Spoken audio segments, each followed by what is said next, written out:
ओम श्री गुरुभ्यो नमः। हरि ओम। प्राक्कक्षायां शाब्दबोधः द्विविधः। प्राथमिकशाब्दबोधो द्विविधः, शक्तिजन्यः लक्षणाजन्यः इत्येवं विभागं दृष्ट्वा तत्र लक्षणाजन्यशाब्दबोधः तत्र प्राथमिकत्वं कथं भवति, तत्र प्रथमायाः योग्यत्वमस्ति न वा इति विचारः कृतः। तत्र व्याख्यानम् एवं शक्तिजन्यबोधस्य प्राथमिकत्वे प्रयोजनं प्रदर्श्य लक्षणाजन्यशाब्दबोधस्य तत्त्वे प्रयोजनं प्रतिपादयितुमाह त एवेति। शक्तिजन्यबोधेत्यनुक्त्वा प्राथमिकशाब्दबोधेत्युक्तत्वादेवेत्यर्थः। प्राथमिकशाब्दबोधः इत्येव तत्र अन्वयश्च अस्य प्राथमिकशाब्दबोधविषयीभूतो ग्राह्य इति पूर्वं निरूपितम्। अत्र प्राथमिकशाब्दबोध इत्येव उक्तं, शक्तिजन्यबोधः इति तु नोक्तम्। अत एव लाक्षणिकशाब्दबोधोऽपि ग्रहीतुं शक्यते। शक्तिजन्यबोधस्य प्राथमिकत्वे उदाहरणं प्रयोजनं प्रदर्शितम्। तत्र लक्षणाजन्यबोधः यत्र प्रथमतः भवति तत्र कथम् इत्यादि वक्तुम् इदानीम् अत एव, नाम यस्मात् तत्र प्राथमिकशाब्दबोधीयविषयीभूतान्वयः इत्युक्तं तस्मादेव। अन्यथा शक्तिजन्यमित्यदि उच्यते चेत् अस्य अग्रे वक्ष्यमाणस्य सङ्ग्रहो न स्यादित्येवम्। अत एव इति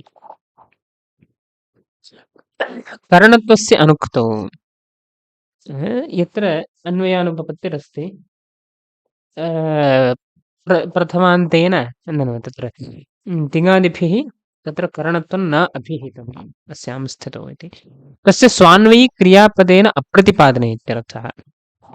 स्वान्वयिनी या क्रिया तादृशक्रियापदेन प्रतिपादनम् इति नास्ति। किं तत् स्थलं, तादृशं स्थलं दर्शयति यथा अग्निनेति इत्यर्थे इति साधुवाक्यस्यार्थे। अग्निना चैत्रः पाके यतते इत्यर्थे, नाम इति साधुवाक्यस्य यः अर्थः तादृशे अर्थे बोधनीये अन्यत् किञ्चित् वाक्यं लाक्षणिकं प्रयोगं दर्शयति अग्निश्चैत्रः इति। अग्निश्चैत्रः पाके यतते इति वाक्यं प्रयुक्तम्।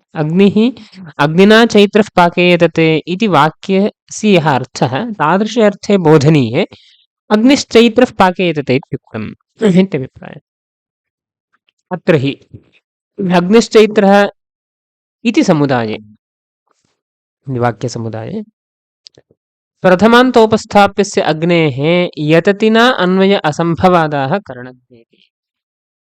अत्र हि प्रथमायाः करणत्वलक्षणया शाब्दबोधः इति, करणत्वलक्षणे इत्येवम्।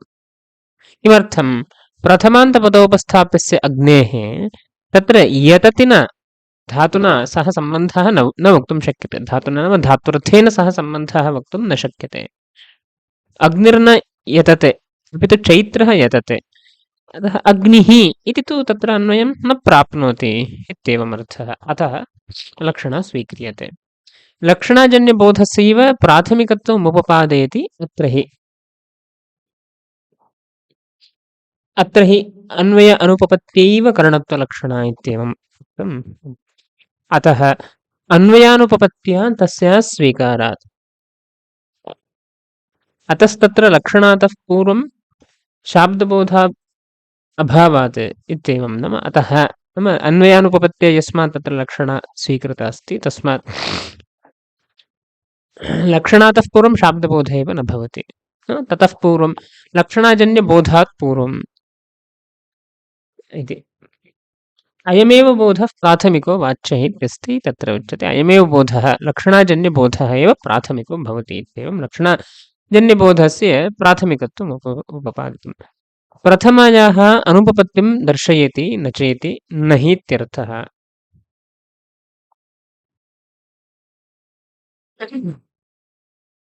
न च तदानीं भासमानं करणत्वं न हि इति।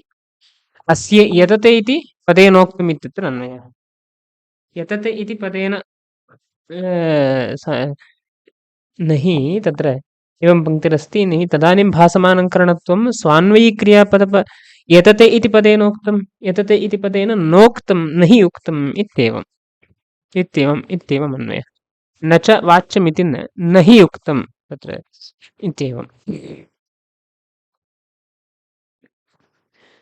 इदानीं तत्र तदानीमित्यस्ति इदानीम् इति यत्र लक्षणाजन्यबोधे न च तदानीं नाम लक्षणाजन्यबोधे करणत्वम् अग्निनिष्ठं करणत्वम् एवञ्च अग्निनिष्ठस्य करणत्वस्य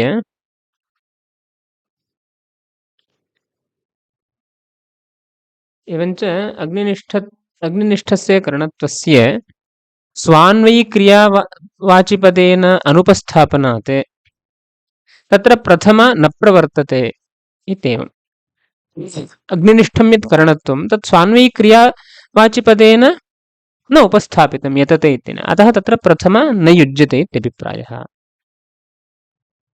ननु यतते इत्यनेन कर्तृत्वस्य उक्तत्वात् अग्निशब्दात् प्रथमा सिद्ध्यति इत्यतः यत्विति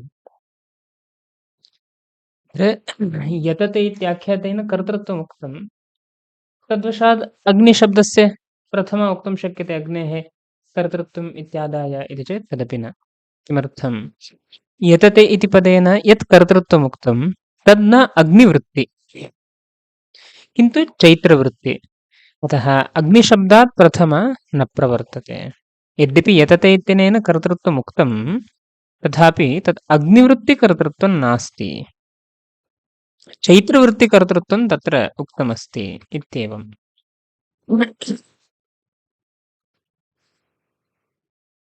अतः तत्र पुनः प्रथमा न भवति अतः अग्निशब्दात् प्रथमा न प्रवर्तते तत्प्रयोजकरूपाभावादिति भावः अग्नेः करणत्वम् इष्यते वस्तुतः तत् यतते इत्यत्र न बुद्धं यतते इत्यनेन बुद्धं कर्तृत्वं तद् अग्निनिष्ठं नास्ति इत्युभयतापि दोषः अस्ति तस्मात् श्रमः अस्ति तस्मात् तद्वाक्यं तस्मिन् अर्थे असाध्विति इत्येवम् उपसंहरति पाचकेन गम्यते इत्यत्र प्रथमां वारयति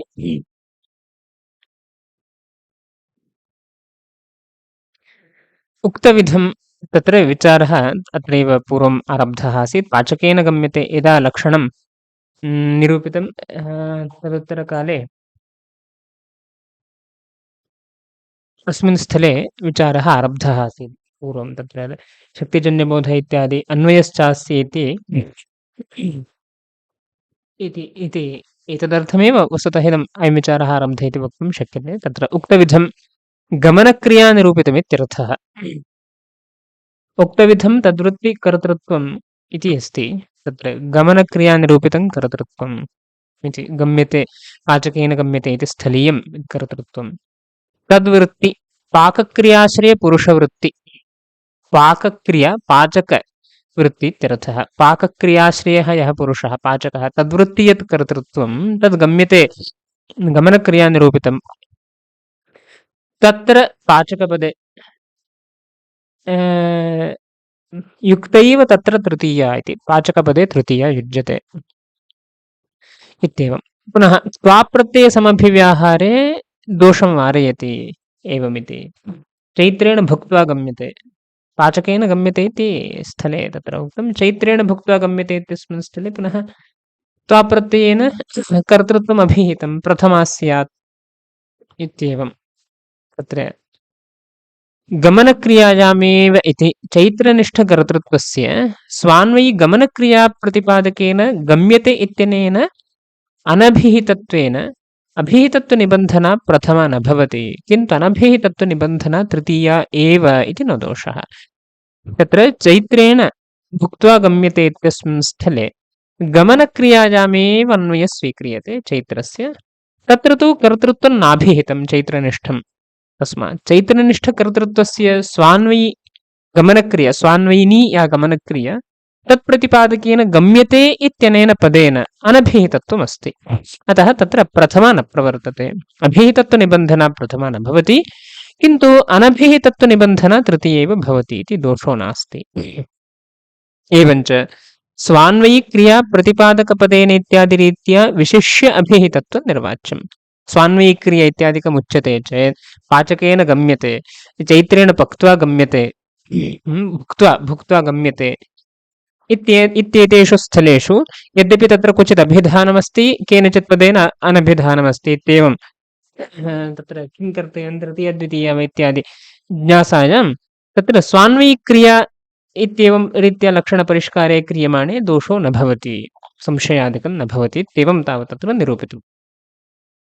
विशिष्य अभिहितत्वं निर्वाच्यम्। अन्वयश्च प्राथमिकबोधविषयीभूतो ग्राह्यः इत्यपि अयमपि अंशः अस्ति। अतः पाचकेन गम्यते, चैत्रेण भुक्त्वा गम्यते। अत्र चैत्रेण भुक्त्वा इति अपेक्षते। चैत्रेण भुक्त्वा गम्यते इति स्थलं वा भवतु। अत्र पाचकेन इति भुक्त्वा इत्यादिना तत्र कर्तृ अभिधानमस्ति, गम्यते गम्यते इत्यत्र कर्तुः अनभिधानमस्ति। अतः तत्र किं स्यात्, चैत्रेण पाचकेन इति तृतीया कथं प्रथमा स्यात् किल इत्येवं तत्र अनुपपत्तिशङ्का वार्यते। प्राथमिकबोध इत्युक्तत्वात् औदुम्बरो यूपो भवति यजेत स्वर्गकामः इत्यत्र प्रथम उपपादयितुं शक्यते इत्यादीनां साधुत्वम्। अग्निना चैत्रः पाकेत इत्यस्यार्थे नाम एतस्मिन् अर्थे बोधनीये लक्षणायाः आश्रयणेऽपि अग्निश्चैत्रः पाके यतते इत्यस्य असाधुत्वं च सिद्ध्यति इत्येते अंशाः अपेक्षिताः सिद्ध्यन्ति। तस्मात् उक्तः परिष्कारः युज्यते इत्येवम् इत्येव प्रघट्टार्थः। अनन्तरं तत्रैव विशेषतः त्वापदस्थले विशेषतः विचारः क्रियते। एवञ्च पक्त्वौदनः भुज्यते इत्यादौ क्वचिद्धातोः कर्माकाङ्क्षायां द्वितीयान्त ओदनपद अध्याहारेण वाक्यपूर्णम्। इतः पूर्वम् एवं निरूपितं चैत्रेण भुक्त्वा गम्यते इति। तत्र चैत्रेण भुक्त्वा गम्यते, भुक्त्वा इत्यत्रापि कर्त्राकाङ्क्षा अस्ति, गम्यते इत्यत्रापि कर्त्राकाङ्क्षा अस्ति, परन्तु चैत्रेण इति पदं गम्यते इत्यत्रैव सम्बन्धं प्राप्नोति, भुक्त्वा इत्यत्र सम्बन्धं न प्राप्नोति। तर्हि भुक्त्वा इत्यत्र कर्त्राकाङ्क्षा कथं वारणीया इति चेत् तत्र अपेक्षा नास्ति। समानकर्तृकयोः पूर्वकाले इत्यनेनैव क्त्वा प्रत्ययः अस्ति। गम्यते इत्यत्र यदि चैत्रस्य कर्तृत्वम् अवगम्यते तर्हि तत्र तत् समानकर्तृकत्वात् भुक्त्वा इत्यत्रापि चैत्रः एव कर्ता इत्येवम् अस्माभिः नाम संसर्ग तत्र अवगन्तुं शक्यते। तथा समानकर्तृत्वम् अस्ति इति कृत्वा तद्वारैव अवगन्तुं शक्यते। अतः पुनः तत्र भुक्त्वा इत्यस्मिन् स्थले कर्तुः अन्यस्य उपादानं नापेक्षते, नाम पृथग् उपादानं नापेक्षते इत्येवम् अस्ति तत्र स्थितिः। भुक्त्वा चैत्रेण भुक्त्वा गम्यते इत्यत्र एवं स्थितिरस्ति। नाम तत्र गम्यते इत्यत्र एव कर्तुः सम्बन्धः, भुक्त्वा इत्यत्र कर्तुः सम्बन्धो नास्ति, अपेक्षापि नास्ति। किमर्थं, तत्र प्रधानक्रियायां कर्ता अस्ति चेत् समानकर्तृकत्वं भुक्त्वा इत्यनेन अवगतं, भोजनेऽपि स एव कर्ता इति ज्ञातुं शक्यते इत्येवमस्ति स्थितिः। तद्वदेव इदानीं कर्मसम्बन्धित्वेन विचारः अत्र उपस्थाप्यते, परन्तु कर्मसम्बन्धिस्थले एवं न भवति इति अस्ति विशेषः। अतः अत्र विचारः क्रियते। पक्त्वौदनः भुज्यते, ओदनः भुज्यते इत्यस्ति। अत्र ओदनः इति प्रथमा अस्ति, तस्मात् अयम् अर्थः भुज्यते इत्यनेनैव सम्बद्धः इति तु स्पष्टम् अवगम्यते। तथा सति पक्त्वा इत्यत्र कर्माकाङ्क्षा अस्ति, पक्त्वा इत्यत्र कर्माकाङ्क्षा न वारिता। पक्त्वा इत्यस्य कर्माकाङ्क्षायां सत्याम् ओदनस्य यदि अन्वयः स्वीक्रियते तर्हि तत्र द्वितीया स्यात्। यदि अन्वयो नास्ति कर्माकाङ्क्षायां सत्यां तत्र अन्वयः नाम शाब्दबोध न भवति, निराकाङ्क्षप्रतिपत्तिर्न भवति, साकाङ्क्षमेव अस्ति इति कृत्वा। अतः अत्र कथम् इति एवं विचारः। तत्र उच्यते पक्त्वा ओदनः भुज्यते इत्यादौ क्वचिद्धातोः कर्माकाङ्क्षायां द्वितीयान्त ओदनपद अध्याहारेण वाक्यपूर्णं भवति। वाक्यपूर्णम् यतोहि ओदनः भुज्यते इदं तु प्रथमान्तं स्पष्टं श्रूयते इति कृत्वा भुज्यते इत्यत्रैव अन्वयः वक्तव्यः। पक्त्वा इत्यत्र तु अन्वयः वक्तुं न शक्यते। तथा सति ओदनम् इति स्यात्। ओदनः इति तु श्रूयते, तस्मात् भुज्यते इत्यत्रैव अन्वयः। पक्त्वा इति सकर्मकधातुः नियमेन कर्माकाङ्क्षा अस्ति। तद् यावता न वार्यते तावत्पर्यन्तं तत्र निराकाङ्क्षप्रतिपत्तिरूपः शाब्दबोधो न भवति। तस्मात् कर्माकाङ्क्षायां द्वितीयान्त ओदनपदस्य अध्याहारः अत्र स्वीक्रियते, वाक्यपूरणं क्रियते। ननु पूर्वं तावत् किं कृतं, चैत्रेण भुक्त्वा गम्यते इत्यत्र प्रधानक्रियायां गम्यते इत्यत्र यः कर्ता अस्ति स एव भुक्त्वा इत्यत्रापि कर्ता आसीत्। समानकर्तृत्वं तत्र त्वाप्रत्ययेन अवधारितमस्ति इति कृत्वा अतः तत्र चैत्रः भुक्त्वा चैत्रेण गम्यते इति तु नोक्तं। भुक्त्वा इत्यत्र पुनः कर्त्रन्तरपदमध्याहृतमिति नास्ति। प्रथमान्ततया कर्त्रन्तं पदमध्याहृत्य चैत्रः भुक्त्वा चैत्रेण गम्यते इति तु नोक्तम्। किमर्थं, तत्र प्रधानक्रियायां चैत्रः कर्ता चेत् भुक्त्वा इत्यत्रापि चैत्रः एव कर्ता इति अस्माभिः दृष्टमासीत्। तेन एवं वदामः प्रधानक्रियायाम् उक्तस्य कारकस्य गम्यते, चैत्रेण भुक्त्वा गम्यते इत्यत्र गम्यते इति प्रधानक्रिया, तस्यां प्रधानक्रियायाम् उक्तस्य कारकस्य कर्तृकारकस्य गुणभूतक्रियायामपि उक्तिः अस्ति। भुक्त्वा इत्यत्रापि उक्तिरस्ति। अत एव तत्र चैत्रः पक्त्वा चैत्रेण गम्यते इति तु नोच्यते। शुद्धं चैत्रेण भुक्त्वा गम्यते इत्येव उच्यते। तेन अयं न्यायः अस्माभिः उन्नीतः अस्ति। प्रधानक्रियायाम् उक्तस्य कारकस्य गुणभूतक्रियायामपि उक्तिः, अतः तत्र पुनः निरूपणस्य अपेक्षा नास्ति इत्येवं नियमः तत्र दृष्टः अस्ति। तेन नियमेन अत्रापि एवमेव वदामः प्रधानक्रिया भुजिक्रिया भुज्यते इत्यत्र उक्तं कारकं किं कर्मकारकं, तर्हि गुणभूतक्रियायामपि पक्त्वा इत्यत्रापि कर्मणः उक्तिरस्ति, अभिधानमस्ति। तर्हि तत्र पुनः द्वितीयान्तम् अध्याह्रियते इति कथं घटते? अध्याहारः एव नापेक्षते किल। ओदनः पक्त्वा इत्यपि घटते, यतोहि पक्त्वा इत्यत्रापि कर्मणः अभिधानमस्ति। ओदनः इति देहलीदीपन्यायेन उभयत्रापि सम्बध्यते। कदा भवताम् ओदनः इति पदार्थः पक्त्वा इत्यत्र सम्बद्धः भवति इति चेत् पक्त्वा इत्यनेन कर्मणः अभिधानं नास्ति, कर्तुः अभिधानमस्ति। तस्याम् अवस्थायाम् ओदनः इत्यत्र प्रथमा न घटते इति कृत्वा ओदनः पक्त्वा इति तु न युज्येत। परन्तु इदानीं प्रधानक्रियायां भुज्यते इत्यत्र कर्मणः अभिधानमस्ति इति कृत्वा गुणभूतक्रियायामपि पक्त्वा इत्यत्रापि कर्मणः अभिधानं स्वीक्रियते। अतः तत्र पुनः एतन्नापेक्षते।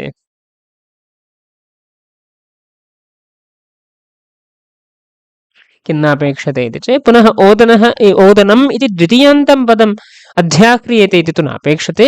श्रूयमाणः एव ओदनशब्दः तत्रापि सम्बन्धं प्राप्नोति इति वक्तुं शक्यते किल इति न हि प्रधानक्रियायाम् उक्तस्य कारकस्य गुणभूतक्रियायाम् अप्युक्तिः इति नियमे प्रमाणमस्ति, न हि प्रमाणमस्ति, प्रमाणं नास्ति इत्यर्थः। किमर्थं? यदि प्रमाणं स्यात् येन अध्याहारं विनापि वाक्यं पूर्येत। यदि प्रमाणं स्यात् अध्याहारं विनैव वाक्यस्य पूर्तिः स्यादपि, परन्तु तथा नास्ति। तथात्वे यदि अयं नियमः स्वीक्रियते प्रधानक्रियायाम् उक्तस्य कारकस्य गुणभूतक्रियायामप्युक्तिः इति यदि नियमः स्वीक्रियते तर्हि अन्यत्र दोषः आपाद्यते। तथात्वे तत्र प्रधानक्रियायाम् उक्तस्य कारकस्य इत्यनेन किं विवक्षितम्?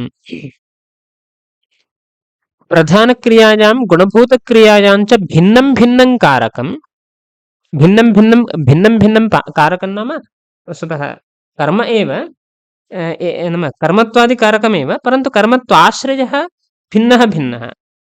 तत्कालेपि उक्तिरस्ति इति स्वीक्रियते एव। प्रधानक्रिया गुणभूतक्रिया उभयत्रापि काचन यत्किञ्चित् कारकं कर्मत्वादिकारकं तस्य आश्रयो भिन्नो भिन्नो। प्रथमस्थले कर्मत्वाश्रयः अन्यः, द्वितीयस्थले कर्मत्वाश्रयः अन्यः। तत्कालेऽपि उक्तिः इति एवं स्वीक्रियते वा इति एकम्। अथवा प्रधानक्रियायां यत् गुणभूतक्रियायां च एकनिष्ठमेव कर्मत्वम् एकनिष्ठमेव कारकत्वम् अस्ति, तत्स्थले अयं नियमो वा इति। क्व अयं नियमः प्रवर्तते इति विकल्प्य दूष्यते। प्रधानक्रियायां गुणभूतक्रियायां च भिन्नभिन्ननिष्ठं करणत्वं भिन्नभिन्ननिष्ठं यत् कारकत्वं तदवस्थायाम् अयं नियमो वा, अथवा प्रधानक्रियायां गुणभूतक्रियायाम् एकनिष्ठमेव कारकत्वमस्ति तदवस्थायाम् अयं नियमो वा इति विचारः। तत्र प्रथमतः प्रधानक्रियायां गुणभूतक्रियायां च गुणभूत इत्यपेक्षते गुणभूतक्रियायां च भिन्नभिन्ननिष्ठं कारकत्वं यदा वर्तते तत्काले अयं नियमः इति उच्यते। ओदनं भुक्त्वा शास्त्रं पठ्यते इत्यादौ द्वितीयप्रयोगः नोपपद्येत। अत्र प्रधानक्रिया अस्ति पठ्यते इति पठनरूपिणी क्रिया, गुणभूता क्रिया भुक्त्वा इत्यत्र भोजनरूपिणी क्रिया भोजनसम्बन्धी क्रिया अस्ति। तत्र प्रधानक्रियायां गुणभूतक्रियायां च भिन्नभिन्ननिष्ठं कारकत्वम् अस्ति। प्रधानक्रियायां शास्त्रनिष्ठं कर्मत्वं, गुणभूतक्रियायाम् ओदननिष्ठं कर्मत्वं। तर्हि तत्र प्रधानक्रियायां अत्र भिन्नभिन्ननिष्ठकारकत्वसम्बन्धी प्रधानक्रिया गुणभूतक्रिया च वर्तेते। तत्स्थले अयं नियमः यदि स्वीक्रियेत, प्रधानक्रियायाम् उक्तस्य कारकस्य पठ्यते इत्यनेन उक्तस्य कारकस्य कर्मकारकस्य, यतोहि कर्मणि प्रयोगः अस्ति इति कृत्वा कर्माख्यातमस्ति इति, अतः कर्मकारकस्य यत्र उक्तिरस्ति इति, गुणभूतक्रियायामपि भुक्त्वा इत्यत्र क्रियायामपि तत्र अप्युक्तिः नाम कर्मकारकस्य अत्राप्यभिधानमस्ति, भुक्त्वा इत्यत्रापि कर्मकारकस्य अभिधानमस्ति इति यदि भवता उच्यते तर्हि ओदनम् इति न घटते, ओदनः भुक्त्वा इति स्यात्। यतोहि पठ्यते इत्यत्र यदि कर्मणः अभिधानमस्ति, भुक्त्वा इत्यत्रापि अभिधानमस्ति इत्येव वक्तव्यं। गुणभूतक्रियायामप्यभिधानम्, उक्तिः नाम अभिधानम्।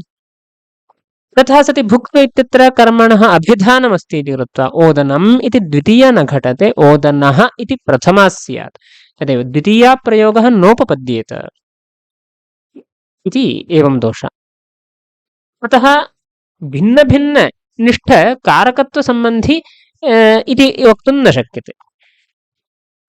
अस्तु, तर्हि एकनिष्ठमेव यत्र कारकत्वं भवति, प्रधानक्रिया गुणभूतक्रिया सम्बन्धित्वेन एकनिष्ठमेव कारकत्वं यत्र भवति तत्काले एव अयं नियमः इति वदामः। प्रकृतस्थले पूर्वोक्तस्थले दोषो नास्ति। ओदनं भुक्त्वा शास्त्रं पठ्यते इत्यस्मिन् स्थले प्रधानक्रियायाम् अन्यदेव कारकं, गुणभूतक्रियायाम् अन्यदेव कारकमस्ति इति कृत्वा तत्र अयं नियमः न प्रवर्तते। यत्र एकमेव कारकमस्ति, एकनिष्ठमेव कारकत्वमस्ति, तत्काले एव इदं वक्तुं शक्यते, अयं न्यायः प्रवर्तते इति यदि उच्यते तत्रापि व्यभिचारः प्रदर्श्यते।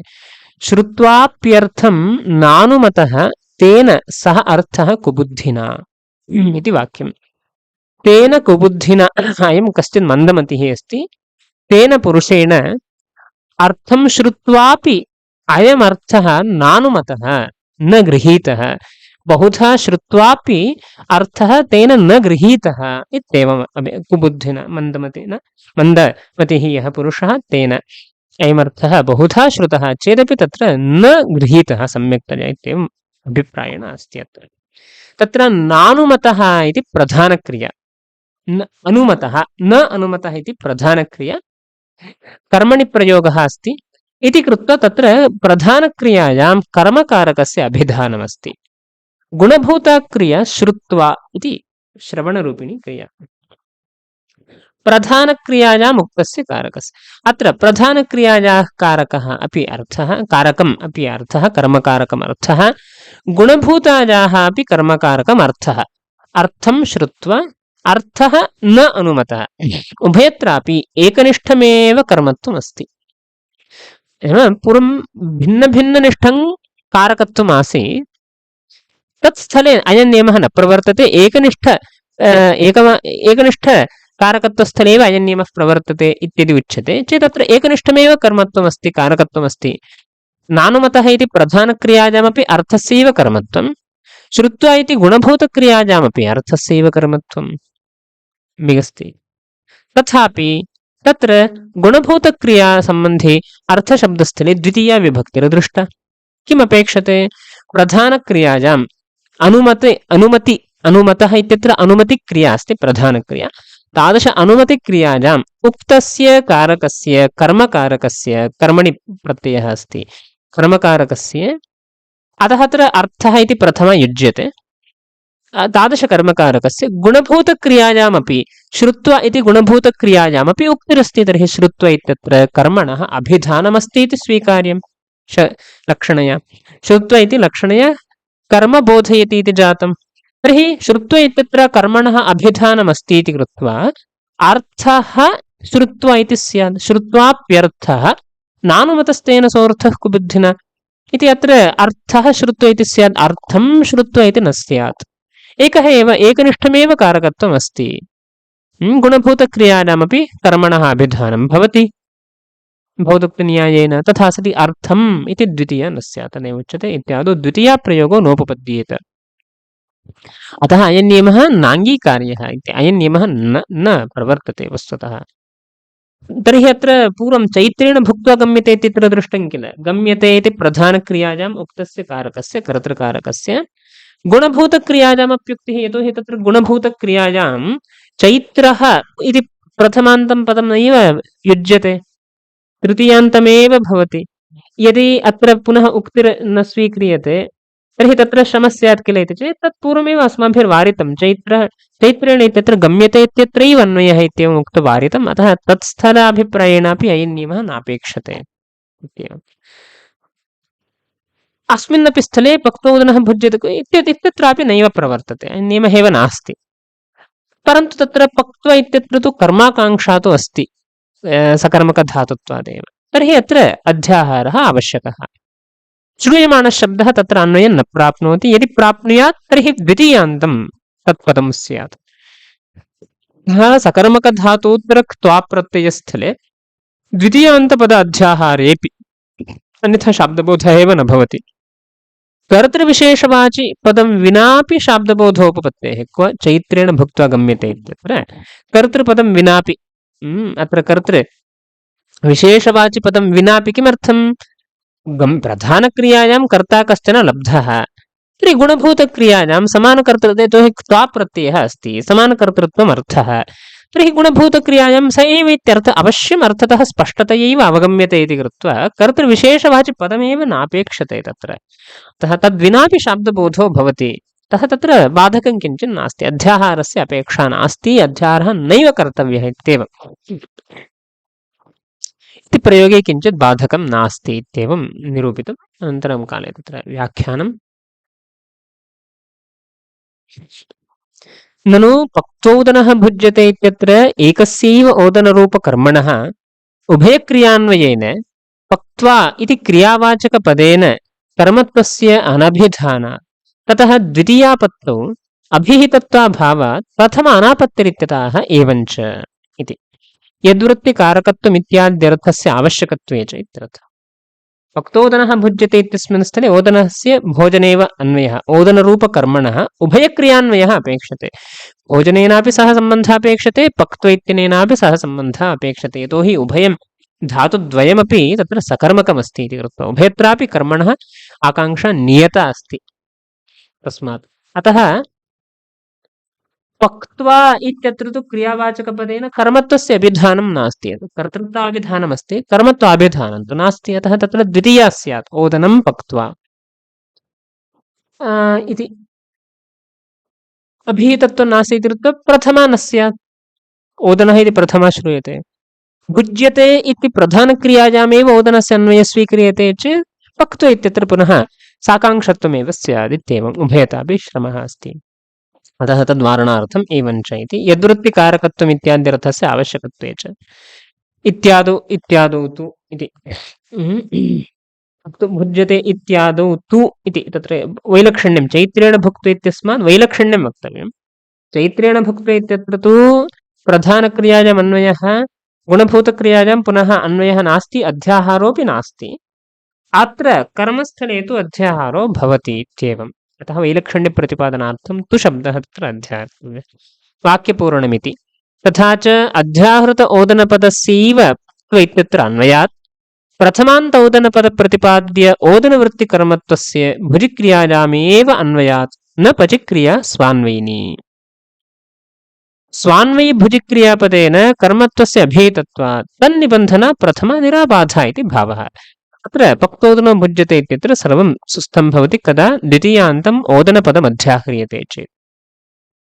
तथा च अध्याहृत ओदनपदस्यैव पक्त्व इत्यत्र अन्वयात् अध्याहृत ओदनपदस्य यः अर्थः तत्र तस्यैव अत्र पक्त्व इत्यत्र अन्वयः स्वीक्रियते। प्रथमान्त ओदनपदप्रतिपाद्य ओदनवृत्तिकर्मत्वस्य भुजिक्रियायामेव अन्वयः श्रूयमाणः यः प्रथमान्तशब्दः ओदनः इति तदर्थः प्रधानक्रियायामेव अन्वयति इति स्वीक्रियताम्।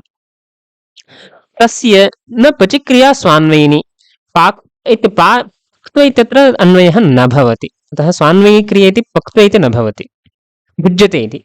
तत्र तु कर्मणः अभिधानमस्ति इति कृत्वा प्रथमा युज्यते। स्वान्वयी भुजिक्रियापदेन कर्मत्वस्य अभिहितत्वात् भुज्यते इत्यत्र तन्निबन्धना प्रथमा स्वरसतः युज्यते इति भावः इत्येवम्। इदानीं नहि इति शङ्का तत्र अवतरणिका दीयते। ननु अध्याहारः मास्तु त्वाप्रत्ययान्तार्थे अनन्वयात् ओदनपदात् द्वितीया तु न प्रवर्तते। प्रधानभुजिक्रियावाचिपदेन ओदनकर्मत्वस्य अभिहितत्वेन गुणभूतक्रियायामप्युक्तत्वात् इत्यत आह नहीति। अध्याहारः मास्तु इत्येवम् अभिप्रायेण शङ्का। किमर्थं? त्वाप्रत्ययान्तार्थे अनन्वयात् ओदनपदात् द्वितीया तु न प्रवर्तते। पूर्वं भवता यथा उक्तं चैत्रेण भुक्त्वा गम्यते, तत्र उभयत्राप्यन्वयः चैत्रस्य युज्यते, परन्तु तत्र तृतीयश्रवणात् गम्यते इत्यत्रैव अन्वयः इति भवता नियमः सम्पादितः। तद्वत् अत्रापि ओदनस्य प्रथमान्ततया श्रवणमस्ति इति कृत्वा भुज्यते इत्यत्रैव अन्वयः भवतु। अतः तत्र कर्मणः अभिधानात् प्रथमैव भवति, द्वितीया न भवति इत्युपपादनं कर्तुं शक्यते। प्रधानभुजिक्रियावाचिपदेन ओदनकर्मत्वस्य अभिहितत्वेन गुणभूतक्रियायामपि उक्तिरस्ति, तर्हि पुनः तत्र अध्याहारः एव मास्तु इति नहि। गुणभूतक्रियायामप्युक्तिः इति प्रकृते प्रधानभुजिक्रियावाचकेन ओदनकर्मत्वस्य कर्मत्वम् अभिहितं, तच्च अप्रधानपाकक्रियावाचकेन पदेन न अभिहितं, तथापि न अनभिहितं न अभिहितमिति अपेक्षते। न अभिहितं तथापि प्रधानानुरोधित्वात् गुणानां तेनापि अभिहितमेव भवति इति न द्वितीया इति भावः। अध्याहारोऽपि मास्तु, द्वितीयायाः प्रसक्तिरपि नास्ति। श्रूयमाणं यथावत् साधु इति सम्पादयितुं शक्यते। प्रधानभुजिक्रियावाचकेन ओदनकर्मत्वम् अभिहितं भुज्यते इत्यत्र ओदननिष्ठं कर्मत्वम् अभिहितं, तच्च अप्रधानपाकक्रियावाचकेन पदेन न अभिहितं। वस्तुतः कर्मत्वं पक्त्व इत्यत्र कर्मत्वाभिधानं नास्ति, तथापि यद्यपि नाभिहितं तथापि प्रधानानुरोधित्वात् गुणानां प्रधान अनुरोधित्वं वर्तते इति तेनाप्यभिहितमेव इति स्वीक्रियते। अभिहितमेव भवति इति एतन्न्यायानुरोधः प्रधानभूतक्रियायाम् उक्तस्य कारकस्य गुणभूतक्रियायामप्युक्तिः। किमर्थं? गुणानां प्रधानानुरोधित्वमस्ति। प्रधानं यदि कर्म अभिधत्ते तर्हि गुणेनापि कर्मणः अभिधानम् अपेक्षते, तदनुरोधित्वम् अपेक्षते इत्येवम्। अतः अभिहितमेव भवति इति स्वीक्रियते, न द्वितीया। अतः द्वितीया नास्ति, यतोहि तत्र पक्त्व इत्यत्रापि कर्मणः अभिधानमस्ति, अतः ओदनः इत्यत्र द्वितीयायाः अपेक्षा नास्ति इत्येवम्। तादृशमुनिवचन अनुपलम्भात् अयं नियमः नाद्रियते इति भावः। नहि इति अस्ति। किमर्थं अयं नियमः नास्ति? तादृशमुनिवचनं किञ्चित् नोपलभ्यते इत्येवम्। यद्यपि चैत्रेण भुक्त्वा गम्यते इत्यादौ युज्येतापि तत्र तु पदेनैव उक्तमस्ति, परन्तु अत्र सर्वत्र अयं नियमः इति नाम अयं नियमः अस्ति इत्यत्र मुनिवचनं किञ्चित् नास्ति। एकत्र क्वचित् एवं दृष्टमस्ति इति कृत्वा एवं नियमोन्नयनं न भवति इत्यभिप्रायः अस्ति। तत्र प्रमाणं किञ्चित् नास्ति इत्येवम् उक्तम्। न हि नियमे प्रमाणमस्ति। प्रमाणं नाम मुनिवचनरूपं। किमर्थं तत्र व्याकरणसम्बन्धी विचारः त्रिमुनिना तत्र अवश्यं किञ्चित् उक्तं चेत् अङ्गीकर्तुं शक्यते, तथा तु नास्ति। येन नियमेन तादृशनियमेन वाक्यं पूर्येत, पक्तोदनः भुज्यते इति वाक्यं पूर्येत, सम्पूर्णार्थकं योज्येत, तादृशनियमः एव नास्ति। समर्थ्येत इति भाट्टदीपिकायां पाठः। पूर्येते इत्यत्र अस्ति, भाट्टदीपिकायां तु समर्थ्येत इति अस्ति। अत्र कर्तृधिकरणे अयं विचारः कृतः अस्ति। तृतीयाध्यायस्य चतुर्थे पादे अष्टममधिकरणं, तत्र अयं विचारः कृतः अस्ति। ननु गुणानां प्रधानानुरोधित्वमेव अत्र प्रमाणम् अत आह तथात्वे इति। यदि युष्माभिः गुणानां प्रधानानुरोधित्वम् अस्ति इति कृत्वा प्रधानस्य यत्कारकाभिधानं गुणेनापि तत्कारकमेव अभिधीयते इत्येवं गुणानुरोध प्रधानस्य प्रधानानुरोधित्वं गुणस्य इत्येवं न्यायमाश्रित्य अयमंशः यदि निरूप्यते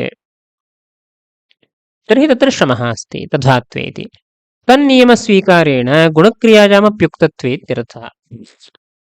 तथात्वे नाम तादृशनियमम् अङ्गीकृत्य गुणभूतक्रियायामपि उक्तिः अभिधानं स्वीक्रियते।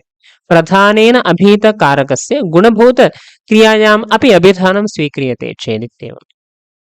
अत्र पुनः विकल्प्य दूषण उच्यते। ननु किं भिन्नकारकवृत्त्यपि कर्मत्वादि एकविभक्तिकपदेनैव उच्यते इति नियमः स्वीक्रियते वा, उत एककारकवृत्ति कर्मत्वादिकमेव एकविभक्तिकपदेनैव उच्यते इति नियमः स्वीक्रियते वा इति विकल्प्य आद्ये व्यभिचारं दर्शयति।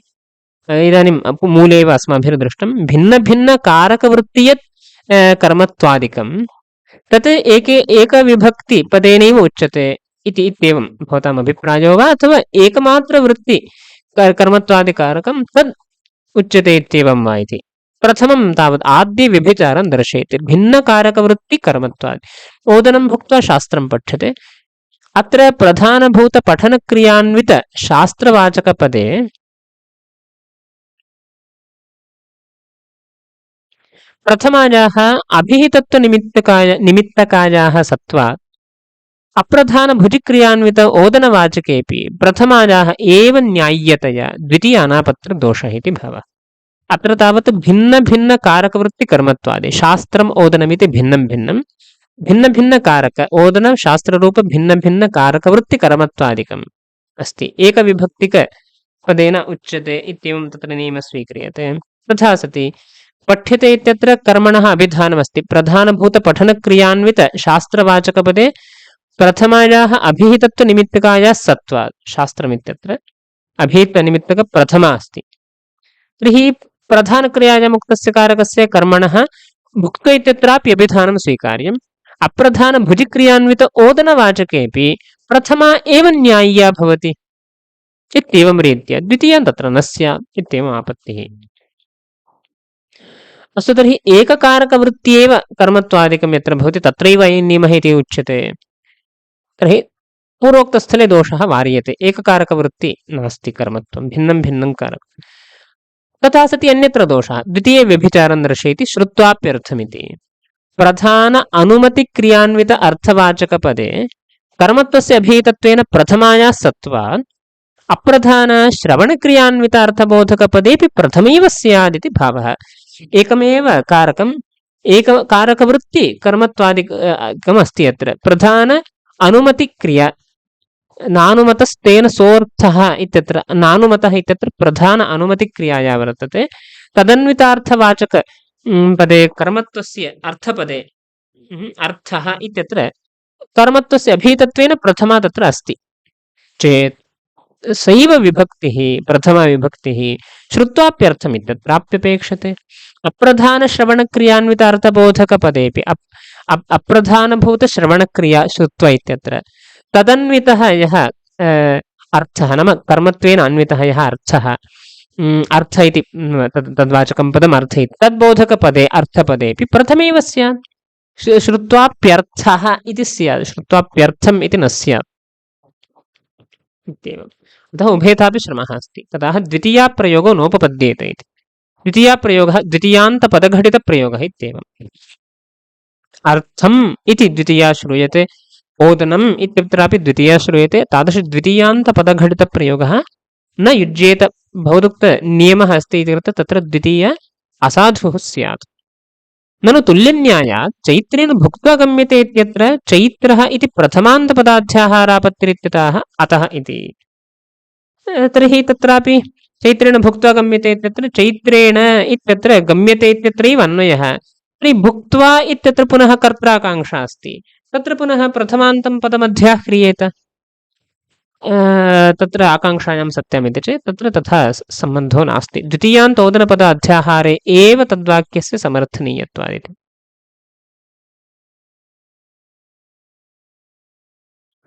अतः इति